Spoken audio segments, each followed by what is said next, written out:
I mean, I think there's a ton of teams out there would say, yeah, we'll take Tommy Pham right now. But it's going to be interesting. Chris Getz has a lot of nice pieces that he can make moves with.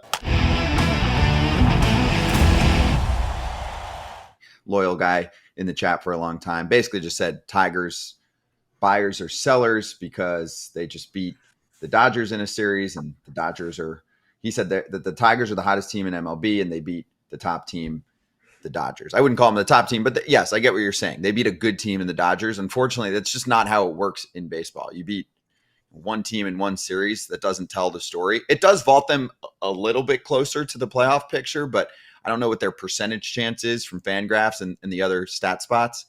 It ain't good. So I think the Tigers are almost definitely selling. I guess, Kratz, maybe they'll say now we'll wait a week and see if we win 7 in a row out of the break or something and suddenly claw our way back to a real spot. But what are they right now? I haven't checked yet. It's my guess is still 6-7 games away, maybe more. I was trying to pull it up, but I don't think I don't even know if they're that close. They're 12 out. 12 out of the division. Well, I don't care about the division. I mean, 7 out of the wild card, 7 out of the third wild card. Yeah, that's too much. It's too much. And they're behind 1, 2, 3 other teams. Rays, Astros, and Royals are ahead of them for the wild cards. It's not happening. 7's too much. It's not happening at this point. I mean, again, if they win 7 in a row, right? Because they probably won't make a deal this week. It'll probably be next week. We can have a different conversation. If they even have just an okay week where they win a game or two more than they lose, they're probably on their way to Cellar City. But I do think the Skubal talk is a little bit intense. Ken kind of cooled that off, but we'll see. I don't see how you get rid of the guy who's could win the Cy Young. I mean, who saw the American League Central as possibly having the MVP and the Cy Young in the American League Central? If Bobby Witt does what he's been doing, and Judgy slides a little bit. I mean, you have that potential, but for the Tigers, they just aren't. They're missing too many pieces, and Skubal's got to be that piece. They're not a 4 years away team. They're going to have to reload and go for it again next year, because this window that was supposed to be like the Manning, Dunning, Skubal, and Casey Mize, and then all their hitters, Riley Green, Torkelson. This was supposed to be their window. So they're going to have to reload, and they're going to have to do it again, and no better to reload than right now, my pick for the Cy Young if he continues to do what he's doing. Yeah, just remember this is the time of year when sometimes people throw things out there and it just gets attention even though it shouldn't. Like, a team like the Rays listening in on offers on players. They always listen in on offers on players. I mean, I'm not saying that they're not going to make a deal. They probably are. I'm just saying that's not really news. That's just facts that occur at all times. It's way different than the Mason Miller stuff. Mason Miller is like has had injuries as a pitcher. He has 5 years of control on a team that, as much as Katse is going to say, yeah, he's a centerpiece, your closer can't be your centerpiece. And they're not going to win for 4 years. To me, the Tigers' window is in the next 2 years. I don't think it's next year, but it's been for the last 2 years, so I'm assuming you have another 2 years. And so it's completely different. And I don't even think Mason Miller is going anywhere, but it's a completely different situation. The whole Skubal thing is a pipe dream. Yeah, so you want to comment about Miller too?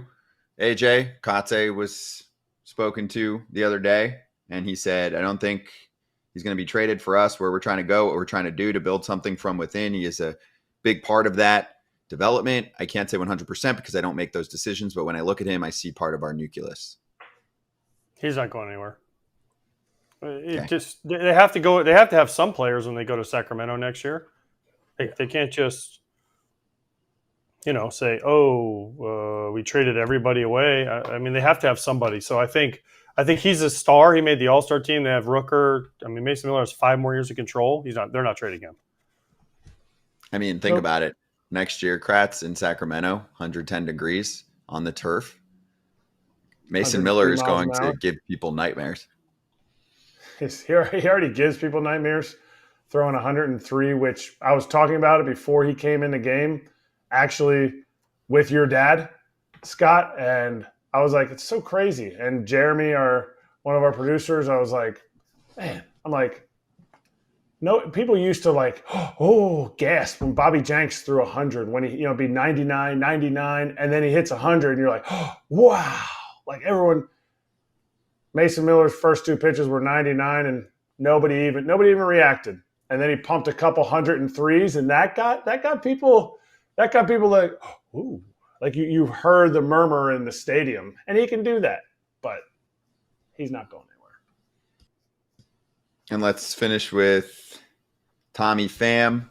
So John Heyman, in his latest notes column, mentioned the Phillies and the Royals as teams that are eyeing Pham. He talked about a few others, like I think he had the Mariners in there, but both of those teams make sense. I think Pham makes sense for most teams because he doesn't have to start. You can have him be a platoon monster against left-handed pitching. I think he's proven that he's clutch. I think the Braves should end up acquiring at least two bats, and he could be a part of the mix. I've mentioned them in there as well. But do you think there's a favorite for him? That he's the kind of player in my mind that's not going to cost you a ton in terms of prospects, so he can fit for any team that's looking for an outfield bat and a significant platoon advantage against lefties, correct? Yeah, I think the Braves need him. I think there's a bunch of teams that could use Tommy Pham. Left-hand heavy teams that need veteran presence. I think, why would the Mariners not take Tommy Pham out there in the outfield? He'll bring a presence to him. He'll bring offense to him. He's been playing center field a lot this year for the White Sox. So, I think there's a ton of teams out there that would say, yeah, we'll take Tommy Pham right now. But it's going to be interesting. Chris Getz has a lot of nice pieces that he can make moves with. Does he trade Crochet? Does he keep Fetty? There's some bullpen pieces he can think about looking around at. Tommy Pham's definitely on high on a lot of people's list. He'd like to get rid of Andrew Benintendi. It's not going to happen with what he's making and how he's playing. Moncada obviously is not ever going to come back, it looks like. But Chris Getz has a lot of cards he can play, and what's he going to do with them, and what kind of players can he get back for him? I like the Mariners fit, Kratz, because Tommy Pham might go there, have like a 2-homer game in his first series, and be like, why you guys keep complaining about the ballpark? It's going to be hard for him to hit homers also. I just steer away from, if I'm going with like who's going to pick him up and you want me to pick, Tommy Pham is getting older, but he's still playing the outfield. He's not a DH. Is he playing an elite outfield? No, but he's playing above average. His defensive metrics, last I checked, were above average. He would fit so much better in Philly because KC and Seattle are ginormous outfields to cover. And just that fit, I get it. The White Sox are going to take whoever gives them the most. It's not going to be, oh, well, we're just going to do the best for Tommy Pham and where he fits the most. No, but I think Philly, he fits there, and it gives them a solid platoon advantage with Brandon Marsh, who I don't think has faced a lefty starting pitcher since like May 14th. Yep, that one makes a ton of sense in many ways. He's proven he's clutch too. I mean, look at him last year. What was it, the World Series game? The one game always stands out to me. He had like 4 or 5 hits, and he gave his last at bat up. And who did they play against? There's always recency bias. That's why guys go within their division. It's like, oh, well, this guy killed us. He was here. We know, they kind of know him because they've always seen him or liked him from afar. Who did he play against in the National League Championship Series last year? That would be the Philadelphia Phillies. Yeah. Just saying. Good call. All right, coming right back on FT, a couple things to look forward to. Jess Mendoza is going to join us in about 20 minutes from now. And also we're going to recap our picks from the All-Star game the other day in a moment. Also, Kratz is playing in a tournament. Ooh.